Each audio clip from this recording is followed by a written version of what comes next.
Verma sir का निष्णात classes के पृष्ठीय क्षेत्रफल और आयतन के सेगमेंट के दूसरे पार्ट में आपका स्वागत है। इस पार्ट में हम आपको कुछ प्रॉब्लम्स बताएंगे, कैसे उसको सॉल्व किया जाता है ये भी बताएंगे, ताकि आप अपने अपने बुक से बना सकिए। इस प्रॉब्लम्स को शुरू करने से पहले एक बार फिर से हम लोग पिछला वाला रिवाइज कर लेते हैं कि किसी सतह को ढकने के लिए यदि हाथ को मोड़ना पड़ा तो वह सतह, वह पृष्ठ आपका वक्र पृष्ठ कहलाता है। और जब आप किसी भी आकृति के संपूर्ण सतह को घेर लेते हैं तो वह उसका संपूर्ण पृष्ठ कहलाता है।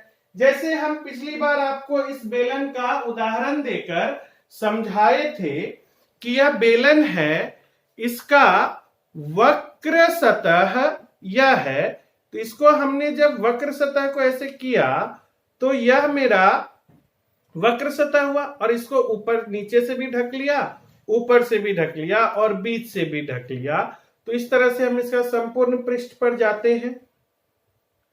ठीक यही बात दूसरे तरीके से ये होती है कि जब कभी भी किसी आकृति को बाहर से ढकना हो तो हम उसे वक्र पृष्ठ को बोलते हैं, और संपूर्ण पृष्ठ, संपूर्ण फलक, संपूर्ण पृष्ठ सब एक ही होता है। पृष्ठीय क्षेत्रफल बोले या संपूर्ण पृष्ठीय क्षेत्रफल बोले, बात एक ही है। दूसरी चीज इस चैप्टर का यह है कि आप किसी भी ठोस के आयतन को जब आप उसकी गणना करते हैं तो और उस ठोस की आकृति बदल देते हैं तो उस ठोस का, जो पहले वाला ठोस है, उस ठोस का आयतन निश्चित रहता है, पृष्ठीय क्षेत्रफल बदलता है। यानी कि अगर हम किसी गोला को, किसी धातु के गोले को पिघलाकर और फिर उसे घनाभ बना देते हैं तो जो गोला पिघला था और जो घनाभ बना, दोनों का आयतन बराबर होता है। फिर हम बोलेंगे सिर्फ और सिर्फ आयतन बराबर होता है। हम यह नहीं बोलते हैं कि गोला 4 सेंटीमीटर त्रिज्या का था तो घनाभ की लंबाई 4 सेंटीमीटर होगी, नहीं। लेकिन हम यह बोलते हैं कि अगर गोला 27 सेंटीमीटर क्यूब आयतन का था तो घनाभ का भी आयतन 27 सेंटीमीटर क्यूब होगा। यानी हम किसी ठोस को अगर पिघलाते हैं तो उसके आयतन में परिवर्तन नहीं होता है। फिर याद रखिएगा, ठोस को पिघलाने पर आयतन में परिवर्तन नहीं होता है। हाँ, क्षेत्रफल में परिवर्तन हो सकता है। आपको अचानक से भगवान दया से एक सोना का ईंट मिल गया तो आप सोने के ईंट को पिघलाकर समूचे घर के लिए ज्वेलरी बना सकते हैं, समूचे घर के लिए आभूषण बना सकते हैं। लेकिन आप जानते हैं कि कभी सोना पतला होता है, कभी मोटा होता है, तो कोई आभूषण आपका मोटा बन सकता है, पतला बन सकता है। लेकिन यह बात याद रखिए कि सोना के ईंट का जो वजन था और सब आभूषण का जो वजन होगा, दोनों बराबर होंगे। यानी जो सोना का ईंट का आयतन था और सब आभूषण का आयतन बराबर होगा। इसको इस तरह से समझिए कि ये मेरे हाथ में एक गोला है, इस गोला का अपना कुछ आयतन होगा, इसको ऐसे से कर रहे हैं, गोला का अपना आयतन होगा। इस गोले को हमने पिघला दिया और पिघलाकर इसको आपके सामने देखिए एक नई आकृति दे दी। इसको लगभग हम लोग बेलन बोल सकते हैं, इसको लगभग बेलन बोल सकते हैं। तो जो गोला अभी मेरे हाथ में था और पिघला और बेलन बना, तो क्या इसके वजन में कोई परिवर्तन हुआ? आपका आंसर होगा नहीं, इसके वजन में तो कोई परिवर्तन नहीं हुआ। जो था आपके हाथ पर था सर, और आपके हाथ पर है। लेकिन जो गोला ये था आपका, देखिए इसको फिर से, ये जो गोला था, इसकी जो ऊंचाई थी या इसकी जो त्रिज्या थी, इसको अगर हमने बेलन बना दिया तो क्या इसकी भी वही ऊंचाई रही? आंसर नहीं, लेकिन वजन तो रहा एक जैसा। इसलिए गोला पिघला के जब हम बेलन बनाते हैं तो जो गोला का आयतन होता है वही बेलन का आयतन होता है, लेकिन गोले की त्रिज्या जो होगी बेलन की वह त्रिज्या नहीं होगी। गोले की ऊंचाई बोले या त्रिज्या बोले, याद रखिए कि गोले की ऊंचाई और त्रिज्या दोनों बराबर होती है। एक ही मतलब त्रिज्या को ही गोले का ऊंचाई बोलते हैं और ऊंचाई को ही गोले का त्रिज्या भी बोलते हैं। इस बेलन में क्या वही ऊंचाई है? क्या ये जो इसका वृत्तीय सतह है क्या इसकी वही त्रिज्या है जो गोले की थी? आंसर नहीं, लेकिन फिर वजन तो वही है। इसलिए इस चीज को याद रखिए। बार बार हम बोलते हैं हाँ हम कमजोर स्टूडेंट हैं, हम कमजोर स्टूडेंट्स को पढ़ाते हैं। आप अपने आप मजबूत हो सकते हैं, मेहनत कीजिएगा, मजबूत होइएगा। ये एक गोला है, इसको पिघला देने पर आयतन समान रहता है। तो हमारा मेन मोटो आपको यह समझाना था कि जब किसी चीज को, किसी ठोस को पिघलाते हैं तो उसका आयतन समान रहता है, क्षेत्रफल बदल सकता है। ये एक चीज समझ गए आप। दूसरी चीज ये हम आपको बताया कि जितना आपको सूत्र याद रहेगा उतना अच्छा रहेगा। आइए अब अपना इस सवाल पर चलते हैं जिसमें बोलता है कि दो घनों जिनमें से प्रत्येक का आयतन 64 सेंटीमीटर क्यूब है, यानी दो घन है, दो घन है इस तरह का। देखिए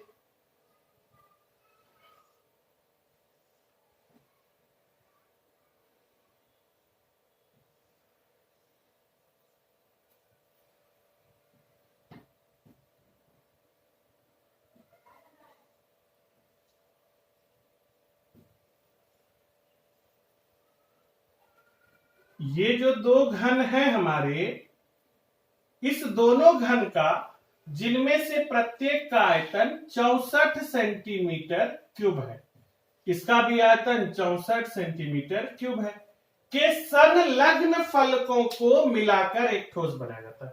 संलग्न फलक का मतलब हुआ कि यह जो दो घन मेरे हाथ में अलग अलग है, ये जो दो घन मेरे हाथ में अलग अलग है, इसके संलग्न फलक को इस तरह से मिला दिए हम। सर मेरा मन कर रहा है ऐसे नहीं मिला, ये तो कैसे मिला?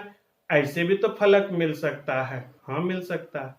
आपने इन दोनों को मिला दिया, इस फलक को इस तरह से मिला दिया, संलग्न फलक को मिला दिया, तो बोलता है इस प्रकार एक नया ठोस बना। या अगर हिले नहीं अपनी जगह से, अच्छे से अटैच्ड रहे, तो इससे एक नया ठोस बना। बना कि नहीं बना? लेकिन आप खुद अच्छे स्टूडेंट हैं, गौर से देखिए, इस दोनों घन जो मेरे हाथ में अलग अलग है, इसको जब हम मिलाए तो क्या इसकी चौड़ाई बदली? क्या? आंसर ने। इसकी जो ऊंचाई थी वह बदली? क्या? आंसर ने। तो बदला क्या? सर इस दोनों का देखिए, इधर लंबाई था 4, या जो भी अभी निकालते हैं ये भी 4, इस दोनों को जब मिला दिए, खूब बढ़िया से फेविक्विक से जोड़ दिए और इसमें जोड़ नहीं दिखने लगा, तो अब हम स्केल से नापेंगे तो इसकी लंबाई इस दोनों भुजा के बराबर होगी कि नहीं होगी? तो आइए दिखाते हैं चित्र में कि कैसे जब इस दो घन को जोड़े तो देखिए क्या होगा। पहले तो इस घन का आयतन हमको पता है, तो इसकी भुजा जानेंगे। भुजा क्यूब बराबर 64 दिया हुआ है, आयतन मतलब भुजा क्यूब, तो भुजा बराबर क्यूब रूट ऑफ 64 हुआ। घनमूल वर्मा सर सतमा में खूब घोर घोर के, खूब डट डट के पढ़ाए थे, हमको याद है आपके बैच को, कि क्यूब रूट ऑफ 64 कैसे निकालते हैं। तो a बराबर क्यूब रूट ऑफ, इसको इस तरह से लिख सकते हैं 4 गुना 4 गुना 4। तो आप a बराबर 4 सेंटीमीटर जान गए। इसकी यह भुजा 4 सेंटीमीटर की है, तो घन की कोई एक भुजा जान लीजिए, लंबाई भी वही होगी, चौड़ाई भी वही होगी और ऊंचाई भी वही होगी। यह भी एक घन है, इसका भी आयतन 64 सेंटीमीटर क्यूब, तो इसकी भी भुजा 4 सेंटीमीटर होगी। हम रफ करके दिखा रहे हैं, ये 4 सेंटीमीटर हो गया दोनों का भुजा। अब आप इसको गौर से देखिए कि आपने इन दोनों घनों को आपस में मिला दिया, संलग्न फलक को मिला दिया। देखिए मिलेगा, जैसे जैसे हम चित्र बना रहे हैं वैसे वैसे आप बनाइएगा तो आपको आसानी होगी। कुछ बच्चों को इन सब चित्रों को बनाने में थोड़ी परेशानी होती है, तो वो इसको देखिए और समझिए कि किस तरह से चित्र बनाया जाता है। पृष्ठीय क्षेत्रफल और आयतन के सवाल में चित्र आपने बना लिया तो आपको खुद भी बहुत सारा सवाल 70% समझ में आ जाता है। आपने जब दोनों घनों को आपस में मिला दिया तो क्या हुआ, संलग्न फलक को मिलाया है। देखिए तो ऐसा वाला मिला है,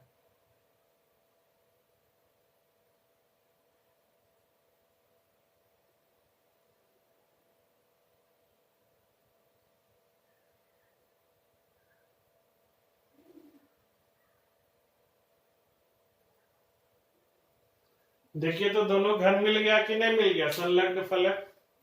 इस घन का 64 सेंटीमीटर क्यूब आयतन था, इस घन का भी 64 सेंटीमीटर क्यूब आयतन था। तो आप समझिए ये भुजा ब्लू वाले बॉर्डर से इधर 4 सेंटीमीटर थी, ये भुजा 4 सेंटीमीटर, तो लंबाई 8 सेंटीमीटर हो गई कि नहीं हो गई। लेकिन ये जो चौड़ाई है और यह जो गहराई है, या फिर यह जो चौड़ाई है और यह जो ऊंचाई है, दोनों तो समान रही। तो ये जो नया ठोस बना, इसके पृष्ठीय क्षेत्रफल के लिए हमारे में बदलाव आया तो सिर्फ और सिर्फ लंबाई में बदलाव आया, ना चौड़ाई में ना गहराई में कोई बदलाव आया। तो अब हम इसका पृष्ठीय क्षेत्रफल जान जाएंगे, और इसको देख कर लगता है कि यह एक घनाभ है और घनाभ का पृष्ठीय क्षेत्रफल 2 into LB plus BH plus HL होता है। और इतना बार फदकिएगा तो याद होगा हमारी तरह, रवीश की तरह, जो आपके क्लास में 435 नंबर लाकर टॉप पर रहा है। इस बार रिकॉर्ड टूट गया है सिर्फ इसी मेहनत की वजह से, और मेरे बताए गए आचरणों के अनुकूल आचरण करने पर आज 90 नंबर मैथमेटिक्स में, 90 नंबर हिंदी में विनोद को क्यों आया। यहां से, यहां जान जान कर पूछ पूछ कर कि सर कैसे बनाएंगे। आप लोग तो सबको जानते हैं, हमको बताने की जरूरत नहीं, आप जब चाहिए जिससे पूछ लीजिए। खैर अब आपका समय है, आप ध्यान से पढ़िए। इसमें आप लिखिएगा घन का आयतन, इसका जो आप सॉल्यूशन बना रहे हैं सर, तो ऐसे लिखिएगा घन का आयतन बराबर 64 सेंटीमीटर क्यूब।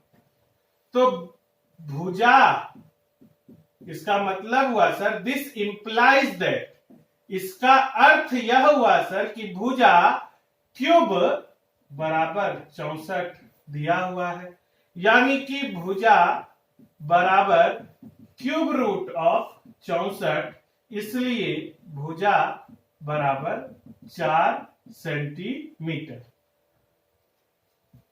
यह चीज यहां से यहां तक 4 सेंटीमीटर, यह यहां से यहां तक 4 सेंटीमीटर, यह ऊंचाई 4 सेंटीमीटर, यह चौड़ाई 4 सेंटीमीटर हो गई।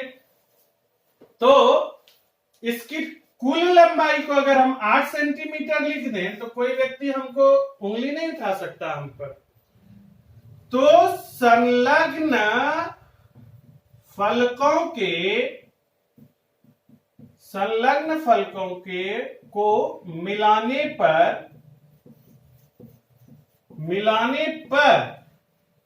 नई लंबाई यानी कि L बराबर 4 प्लस 4 यानी कि 8 सेंटीमीटर। और याद रखिए 9वीं क्लास, सेंटीमीटर कई हो ऐसे में लिखते हैं, C.M. सेंटीमीटर के बीच में डॉट नहीं होता है। चौड़ाई यानी कि ब्रेथ B बराबर 4 सेंटीमीटर, ऊंचाई यानी कि H बराबर 4 सेंटीमीटर रह गया। तो इसलिए नए घनाभ का पृष्ठीय क्षेत्रफल बराबर 2 into LB plus BH plus HH। जिनको नए अंग्रेजी में पोसाता है वो अपना 2 गुना लंबाई गुना चौड़ाई जोड़ चौड़ाई गुना ऊंचाई जोड़ ऊंचाई गुना लंबाई लिखिए, कोई परहेज कोई दिक्कत नहीं। 2 इंटू LB यानी लंबाई गुना चौड़ाई 8 गुना 4 प्लस इसको आप बड़ी ब्रैकेट में घेर लीजिए 8 गुना 4 प्लस 4 गुना 4 प्लस 4 गुना 8 हो गया। और चूंकि क्षेत्रफल निकाल रहे हैं और सब चीज हमारा सेंटीमीटर में है तो ये सेंटीमीटर स्क्वायर होगा। 2 इंटू 32 प्लस 16 प्लस 32 इसको अब आप जोड़कर गुना कर लीजिए। 2 गुना 6 2 8 2 10 हाथ में रहा 1 3 1 4 1 5 3 8 सेंटीमीटर स्क्वायर बराबर 160 सेंटीमीटर स्क्वायर। और याद रखिए इस चैप्टर में हम गुना जोड़ में बहुत गलती करेंगे, जानबूझकर करेंगे ताकि नींद से उठिए। आप यहाँ लाइव क्लास में भी रहते तो भी हम गलती करते, यूट्यूब पे भी हम गलती करेंगे इस गुना भाग में, ताकि आप अपना जब कॉपी में बनाइए तो क्वेश्चन पूछिए सर गुना में आपसे गलती हो गया था। ठीक है, इसको आप उतारिए, फिर इस सवाल को हम देखते हैं।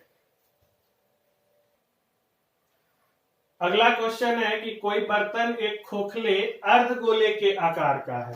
तो आप जानते हैं कि यह बर्तन इस तरह से अर्धगोले के आकार का है। खोखला का मतलब हुआ कि इस अर्धगोले में अंदर कुछ नहीं है, कटोरी है, यह एक तरह से कटोरा हुआ। कोई बर्तन एक खोखले अर्धगोले के आकार का है जिसके ऊपर एक खोखला बेलन अध्यारोपित है। इसके ऊपर यह एक बेलन है जो अध्यारोपित है। अध्यारोपित का मतलब इसके ऊपर रखा गया है।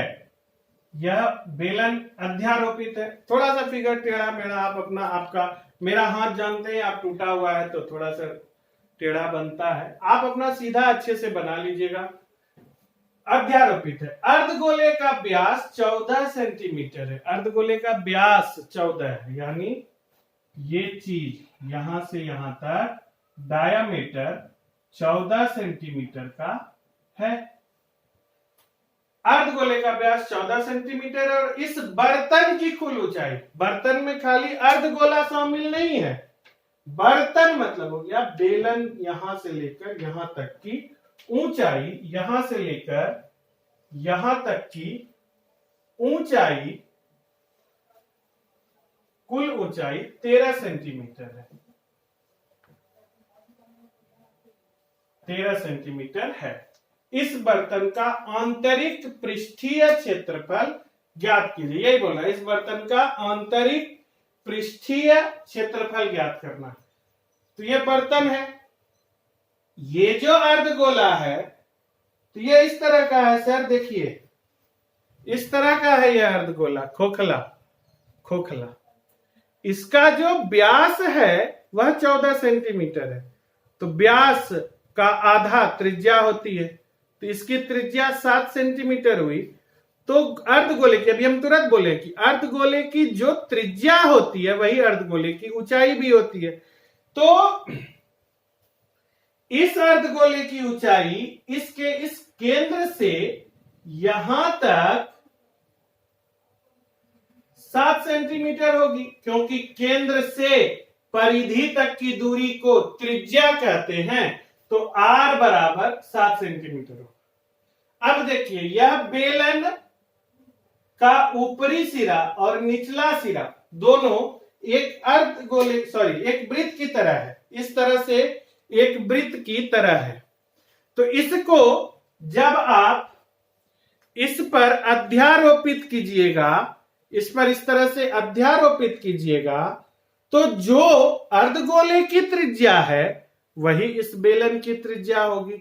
और जब आप इसको अध्यारोपित कर दिए सर, तो जो इसकी त्रिज्या थी वही बेलन की त्रिज्या हो गई। तो इस बेचारे बेलन की भी त्रिज्या, ये जो खोखला बेलन है बेचारा इसलिए बोले कि इसको कटोरे का सहारा लेना पड़ रहा है खड़ा रहने के लिए, 7 सेंटीमीटर का है। पूरा सब चीज 13 सेंटीमीटर है, इतना सा 7 है। तो इस बेलन की जो ये जो टूटी हुई ऊंचाई हम दिखा रहे हैं, ये जो ऊंचाई फिगर में, यह 6 सेंटीमीटर होगा कि नहीं होगा? इतना से इतना 7 पूरा 13, तो बीच वाला 6 सेंटीमीटर। हमको थाना रोड से जहांगीरा जाना है, तो थाना रोड से कृष्णगढ़ मेरा 13 किलोमीटर है मान लिए, और थाना रोड से जहांगीरा मेरा 15 किलोमीटर है। तो कृष्णगढ़ से जहांगीरा 2 किलोमीटर नहीं हुआ, यही थ्योरी यहां लगा। 6 सेंटीमीटर हो गई इसकी ऊंचाई। अब इसका आंतरिक पृष्ठीय क्षेत्रफल, सर ये शब्द तो आप कभी बतेबे नहीं किए, आप तो संपूर्ण और वक्रे में रह गए। ये आंतरिक क्या हुआ? आंतरिक बेटा ही हुआ इसके भीतर वाला। देखिए यहां इस डिवाइस के इस ठोस के भीतर जब हम उंगली डाले तो ये मेरा आंतरिक हुआ। अब आप खुद देखिएगा, इसके भीतर हम उंगली डाल रहे हैं और इसकी सभी सतह को, जितना सतह हमको इसको छूना है, तो हमको अपना हाथ घुमाना पड़ रहा है कि नहीं घुमाना पड़ रहा है? तो इसका आंतरिक जब हम निकालने जाएंगे तो मेरा हाथ वक्र हो गया कि नहीं हो गया? तो जो इसका वक्र पृष्ठीय क्षेत्रफल होगा वही इसका आंतरिक पृष्ठीय क्षेत्रफल भी होगा। चूंकि इसके इस जगह पर कोई वृत्त है ही नहीं जो हम छूने जाएंगे, ऐसे ऐसे करने जाएंगे। आज हमको आंतरिक पृष्ठ पर कपड़ा मारना है तो हमको अपने हाथ को इस तरह से घुमाना होगा। तो इस ठोस खाली बेलन ने है, ठोस आपका अर्धगोला भी है। अर्धगोले के भी खोखले हिस्से पर अंदर में जब जाएंगे तो मेरा हाथ टेढ़ा हो रहा है सर, इसलिए बोलते हैं दोनों ठोस का जब हम आंतरिक पृष्ठीय क्षेत्रफल निकालते हैं तो उसमें बेलन का वक्र पृष्ठ, चाहे तो हम ऐसे बाहर से हाथ मारे या अंदर से हाथ मारे, तो बेलन का वक्र पृष्ठीय क्षेत्रफल प्लस इस अर्धगोले का वक्र पृष्ठीय क्षेत्रफल होगा। इसलिए यह जो आकृति बनी है, इस पूरी आकृति का पृष्ठीय क्षेत्रफल अर्धगोले का पृष्ठीय क्षेत्रफल, वो भी वक्र वाला, प्लस बेलन का वक्र पृष्ठीय क्षेत्रफल होगा। तो अब इसको परीक्षा में कैसे बनाएंगे? इसको परीक्षा में इस तरह से बनाएंगे कि सर अर्ध गोले का व्यास बराबर 14 सेंटीमीटर, इसलिए त्रिज्या यानी कि R बराबर 14/2 यानी 7 सेंटीमीटर। इसलिए बेलन की त्रिज्या भी R रहेगी 7 सेंटीमीटर, लेकिन बेलन की ऊंचाई बराबर 13 - 7 सेंटीमीटर, 6 सेंटीमीटर। इस ऊंचाई को आप H से दर्शा सकते हैं ताकि आपको सूत्र लिखने के समय कोई उंगली नहीं उठाए। रहा बात अब इसके आगे क्या करना है, तो हमको इसका आंतरिक पृष्ठीय क्षेत्रफल जानना है। तो बर्तन का आंतरिक पृष्ठीय क्षेत्रफल बराबर होगा बेलन का वक्र पृष्ठीय क्षेत्रफल प्लस अर्धगोले का भी वक्र पृष्ठीय क्षेत्रफल। बेलन का वक्र पृष्ठीय क्षेत्रफल 2πRh प्लस अर्धगोले का वक्र पृष्ठीय क्षेत्रफल 2πr² होता है। तो चूंकि आर आर बराबर है, आप चाहिए तो इसको बाहर निकाल लीजिए, 2 पाई आर कॉमन ले लिए, एच प्लस आर बेटा आ गया, बच गया। नहीं सर हम कमजोर स्टूडेंट हैं, आप हमको कमजोर की तरह बताइए, नहीं समझ सकते हम कॉमन लेना, नहीं जानते हैं। वैसे आप में से कोई कमजोर नहीं है, दिल पे बात नहीं लीजिएगा, कमजोर हम हैं, हमको ऐसे पोसाता है, हम ऐसे बनाएंगे, तो लो ऐसे बना, लेकिन कॉमन लेके बनाते तो अच्छा। नहीं सर वैसे बने, 2 गुना 22/7, जब तक पाई का मान कुछ और रखने नहीं बोले 3.1414 या कुछ भी, तब तक 22/7 ही रखते हैं। गुना आर कितना है 7, गुना ऊंचाई कितनी है, बेलन का है ना 6, प्लस इसको ब्रैकेट में रख लिए, प्लस 2 गुना 22/7 गुना आर 7 गुना 7, आर स्क्वायर मतलब 7, आर गुना आर 7 गुना 7, इसको भी ब्रैकेट में रख लिए, सेंटीमीटर स्क्वायर हो गया, 7 7 कट गया, 22 दूनी 44 गुना 6, प्लस ये 7 7 कट गया, 7 दूनी 14 गुना 22 सेंटीमीटर स्क्वायर, 6 चौके 24, 6 चौके 24 2 26, प्लस 14 दूनी 28, 14 दूनी 28 2 30, 308 सेंटीमीटर स्क्वायर, 8 4 12, 6 1 7, 3 2 5, 572 सेंटीमीटर स्क्वायर। इस बेलन का, बेलन नहीं बल्कि बर्तन का आंतरिक पृष्ठीय क्षेत्रफल मेरा निकला। अब आपको फिर बता दें, बेलन का जब आप आंतरिक पृष्ठीय, बर्तन का आंतरिक पृष्ठीय क्षेत्रफल निकाल लिए, तो एक बार जरूर मिला लीजिएगा कि क्षेत्रफल निकाल रहे हैं तो सेंटीमीटर स्क्वायर होगा कि नहीं होगा। याद रखिए, आपकी मेहनत आपको सर्वोच्च शिखर पर ले जाएगी, और आप घर पर मेहनत नहीं कीजिएगा तो नहीं आएगा। टॉपर बनना है, बनाए शहर में टॉपर हमने, और आगे बनाएंगे। आप में से बहुत लोगों के पास काबिलियत है, लेकिन उसके लिए आपको घर पर रहना होगा, सुरक्षित रहना होगा, मेहनत करते रहना होगा, और बार बार इन सब प्रकार के सवालों को आपको बनाते रहना होगा।